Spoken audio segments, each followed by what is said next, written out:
Monami Maulik from DRUM, you're a grassroots social justice organization of low-income South Asians and Muslim immigrants. Why are you, as a local grassroots movement, engaging with this greater global movement for migrant rights? So as an organization of migrant workers for over 14 years now in New York City, we've been seeing the growing need to organize and build alliances with migrant groups across the world.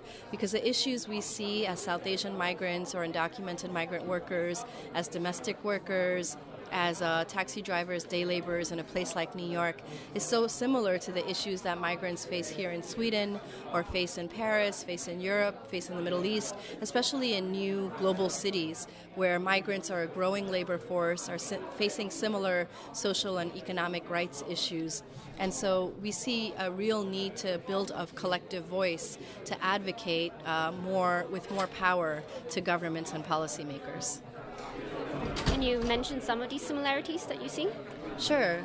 So, for instance, I think the growing migration of low-wage workers, also called low-skill workers, the growing migration of women and from the global south to developed nations in Europe and North America leads to a lot of issues when migrants come to their home countries. When they settle down, they're often settling in low-income areas with very poor housing conditions, with jobs that are often precarious. If they're undocumented migrants, they're often excluded from labor rights or the implementation of labor rights in their home countries because of being undocumented and sort of growing anti-immigrant backlash in different societies. They often face similar situations of fear of deportation, fear of speaking out, fear of going to the authorities and organizing.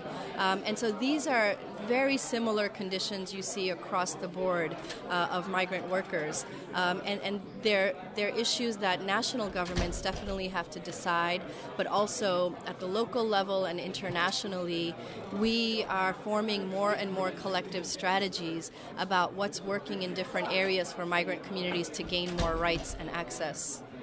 You mentioned the People's Global Action before. Can you just really quickly say a word about what that is and what you expect it to be able to do? Sure.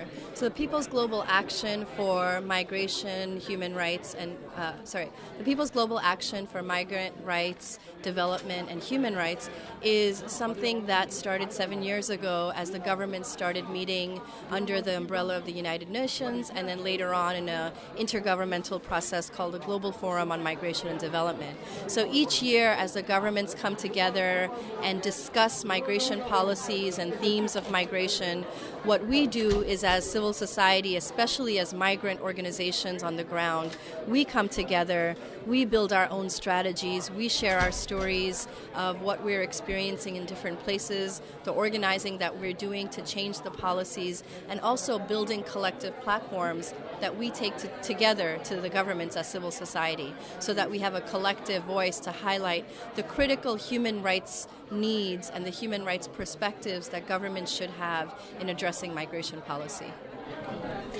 Finally, at the moment there's a immigration battle going on in the U.S. Congress. That's right. In your opinion, what would be the best possible outcome of this battle?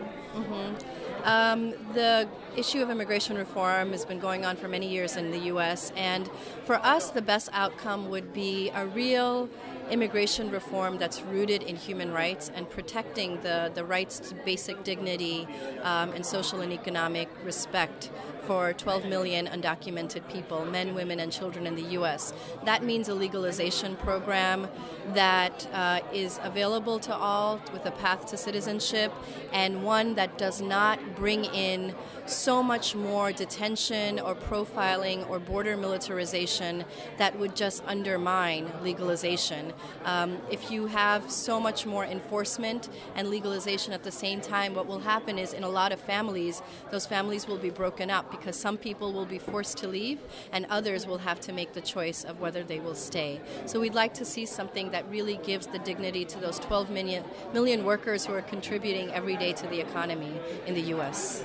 Can you expect this to happen? We can hope and we can continue organizing. We do think that this year something may happen under the Obama administration in the form of an executive order because of the stalemate in Congress, especially with the bloc by the Republicans.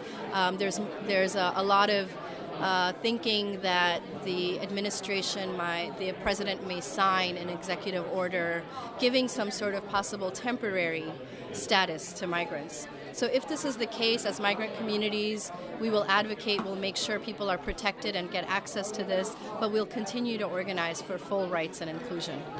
Great, thank you very much. Thank you.